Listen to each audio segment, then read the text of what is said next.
नमस्कार दोस्तों, स्वागत है आपका एक बार फिर से हमारे YouTube चैनल भारतीय साइंस में। और मैं हूं आपका दोस्त शिवम। ग्रहों के कारक तत्वों की इस सीरीज में हमारी बातचीत सारे ही ग्रह की हो चुकी थी।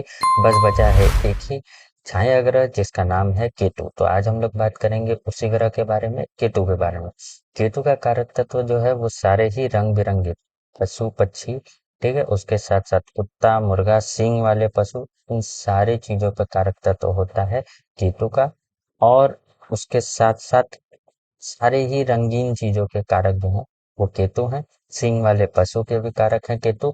अगर केतु नेगेटिव हुए तो सारे ही पशु-पक्षी से आपको बच के रहना चाहिए, उनसे आपको हानि वगैरह हो सकती है।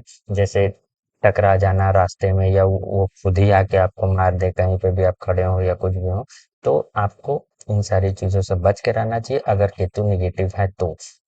अगर पॉजिटिव है तो कोई भी ऐसी दिक्कत नहीं है। इसके साथ वैराग्य और मोक्ष के कारक है। मोक्ष तो आदमी को ऐसा ही होता है, जब मोह माया आदमी का भंग हो जाता है तभी वो ऐसे काम करता है जो सारे लोगों के लिए हो, तभी जाके मोक्ष मिलता है। ऐसा अपने खुद के लिए जीना, खुद के लिए करना, ये तो नॉर्मल बात हो गई, ये सारे लोग कर सकते हैं। तब मोक्ष मिलना बहुत ही मुश्किल है, ठीक है। तो वैराग्य जो है आएगा तभी आप मोक्ष की तरफ जा पाएंगे, ठीक है। तो वो दोनों के कारक होते हैं केतु।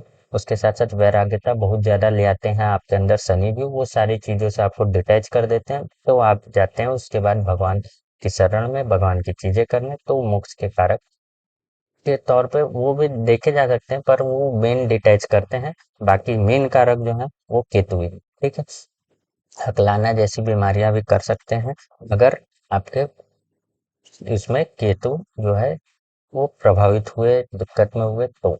इसके साथ-साथ पिछले वीडियो में आपको बताया था कि नाना और दादी के कारक जो हैं वो केतु हैं, और नानी और दादा के कारक जो हैं वो राहु हैं, ठीक है। आँख से संबंधित बीमारी हो सकती है अगर छठवें घर से संबंध बनाए केतु, या फिर पीड़ित हों तो। आकस्मिक घटना आपके साथ हो सकती है कि राहु केतु जो भी चीज़ करते हैं आकस्मिक करते हैं, ऐसा नहीं कि बहुत टाइम लगाते हैं। जैसे शनि का चीजें हैं वो काफी, कोई भी चीज करते हैं तो वो टाइम बहुत लगाते हैं, बहुत टाइम टेकिंग वाली चीजें करते हैं। और राहु के तो एकदम इंस्टेंट बहुत जल्दी करते हैं, इतना जल्दी कि आपको पता ही नहीं चलता। ये सक्सेस भी बनाते तो ऐसा ही एक ही बार अर्श से फर्श पे और फर्श से अर्श पे पहुंचा देते हैं, ऐसा काम करते हैं राहु और केतु, ठीक है। आकस्मिक सारी चीजें ये आकस्मिक ही करते हैं, कोई भी चीज ऐसा धीरे धीरे करने का इनका स्वभाव ही नहीं है, ठीक है। गुप्त शक्ति और विद्या देते हैं अगर आठवें घर से संबंध बनाए तो गुप्त सारी चीजों का काम करते हैं।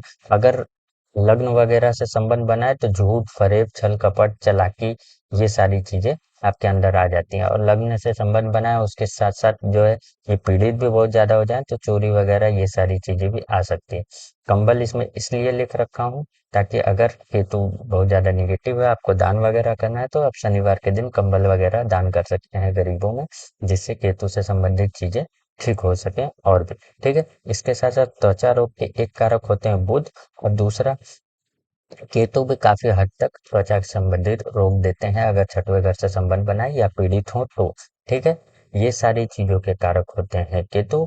और ये जो है वो बहुत ही ज्यादा शुभ ग्रह भी माने जाते हैं, क्योंकि ये मोक्ष के कारक होते हैं, इसलिए इनको काफी लोग शुभ ग्रह भी मानते हैं। पर बहुत सारे दुर्योग जो हैं वो केतु बनाते हैं, और राहु के हमेशा सामने रहते हैं। तो जिस भी ग्रह के साथ केतु रहेंगे तो राहु का दृष्टि वहां पड़ता ही है और दुर्योग बनता ही है, ये कंफर्म बात है।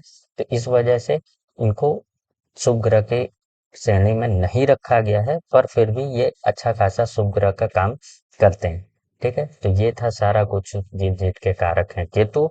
मिलते हैं अगले वीडियो में, तब तक के लिए वीडियो को लाइक करें, शेयर करें, सब्सक्राइब करें और कमेंट करें अगर आपको कोई भी चीज पूछना हो या कोई सजेशन देना हो तो। मिलते हैं अगले वीडियो में, तब तक के लिए नमस्कार।